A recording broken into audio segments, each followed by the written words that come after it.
මේ හැමදේම හරි සරලයි. අපි තමා පටලගෙන තියෙන්නේ.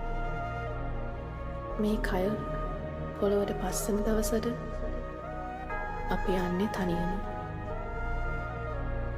අපි ආදරය කරන හැමෝම දාලා තනියම. මේ විදිහට පේන්න, ඇහෙන්න, හිතන්න හම්බුන හිතින්. මැරෙන්න කලින් අපි ඉපදෙන්නේ ඇයි කියලා හිතලා බලන්න.